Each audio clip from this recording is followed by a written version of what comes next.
Hey, what's up? This is T-Dub Jackson with you again. Looking a little scraggly here. I'm getting ready for a big 3-day weekend, and just thought I would read you a couple more letters. And I'm thinking about calling this the Help Me T-Dub. Kind of like the Dear Abby, or I thought about Dear T-Dub, but I thought let's be original. And most of the questions that I get through email or in the letters is usually the subject is something to do with Help Me T-Dub, something along those lines. So let's read a couple letters. Let's read some good ones first, because I don't want this to be about all bad news all the time. This one, he's got a very original first name, so I'm not going to read his first name. But it says, I wanted to write and say thank you for the audiobook. I bought it 24 hours ago. I've been listening to it all day, and it's changed my outlook on my whole situation. Honestly, at the time, I was desperate for something to make me feel better and was convinced this was a scam. I can tell you I have not even read the book because the audio material is fantastic. Each time I start to get down about things, I listen to one of the chapters, and I feel like I can move on with my life. That's a great letter. He's talking about the audiobook. It's an add-on. You get the textbook, and if you want the audiobook, you can get that as well. But that's what he's listening to. Let's do another one here right quick.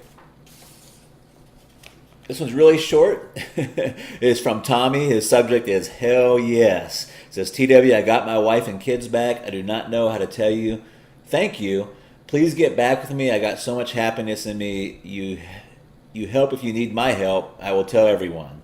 Then it says, Tommy, P.S. I tell my story to everyone. Tommy, that's great, and that's why I'm doing this. So let's get on to a question from one of my customers, and I'm hoping this will help you out. Okay, this one is from Rob, and Rob's subject line says, bought book, used strategy, and guess what? A little after 2 weeks, my ex called me. I hope I handled it well, but I don't know. We had a nice, light conversation for about 45 minutes. Yikes.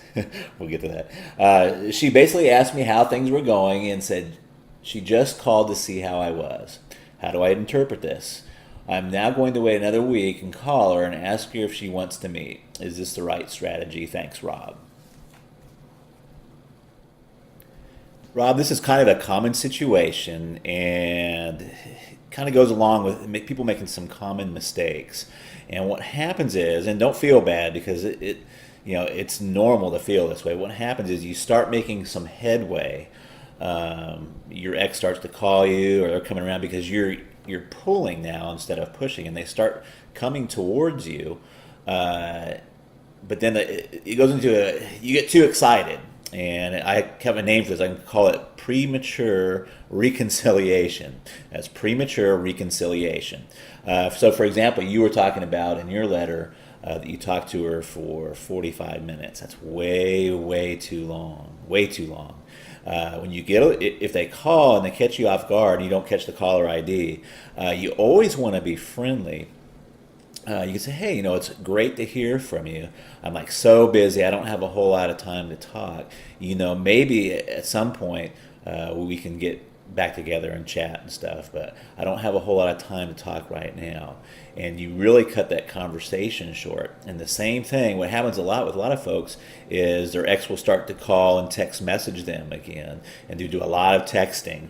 And let me tell you, see these two things right here? I don't know if I got this up here so you can see it or not. These two things right here. Your two thumbs, those are the two body parts. They can really destroy your chances of getting your ex back. Okay? Don't text, especially in that period where we are trying to work and attract them back. Don't be using that text message. That will just destroy your chances. What you want to do and what your attitude wants to be, and again, it's not all about just what you say and the words. It's got to come from the inside and the attitude. But you want to be at a point where you're saying, hey, I'm taking some time for myself. I agree with the breakup, and let's just get some space. And I love hearing from you. It's great to hear from you, but let's take some time, and then we can talk. Okay? Does that make sense? Let me give you another example. Okay, here's a perfect example of what I'm calling the premature reconciliation.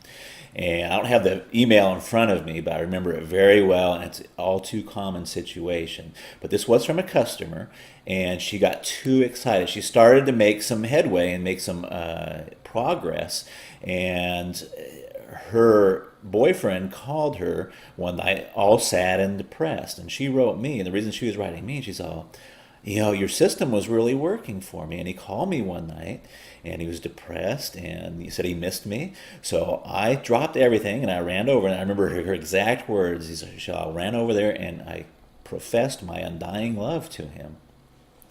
And I think, and she didn't come out and say this, but I think they slept together that night. Because when she was writing me, she said that he went cold the next day and basically said, last night was a mistake and we should stay broken up, so on and so forth. And that's why by him saying that last night was a mistake, I really think they slept together. So what should she have done? What should she have said? It would have went a lot better if she would just said, hey, it's so great to hear from you, and gosh, I'm sorry you're going through such a tough time. But at this point, I'm just not ready to see you or do anything like that. But hey, why don't you give me a call in a week or two, and maybe we can get together and go have some coffee or something. You see, that would have been way more powerful. That would have been way more pulling. And he would have thought about her for a week or two, and she would have been in his thoughts and mind, rather than her going back over there and professing her undying love, which is just not going to work. And she was a little upset with me because she said your system started to work, but then it just went all haywire. Well, and I just told her, so darling, where in the system does it say to run over there and profess your undying love? It really doesn't say that anywhere in the system. And she knew I was right, and we emailed back and forth. And I think we did get her straightened around there. But you want to really be careful that you don't get too excited. In the system, there are very powerful techniques and methods for them to get them to call you and to start pursuing you. But you have to be careful of the premature reconciliation. So, don't talk to him for 45 minutes on the phone. Don't let these two body parts ruin your chances there. Be cool, be aloof, let them chase you a little bit. Always be a little bit hesitant. If they call you up, that 2 weeks that goes by, if he calls her up and says, hey, you said to call you up in a couple of weeks, let's go have coffee. Always be a little unsure. Maybe, that kind of sounds good. When would you like to do it?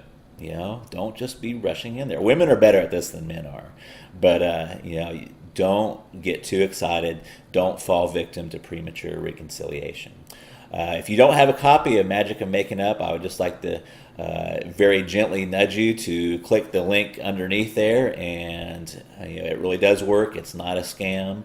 And I am very involved in trying to help folks get their exes back, and save families, and save relationships. Great talking to you, and stay tuned for the next edition of Help Me T-Dub. Thanks.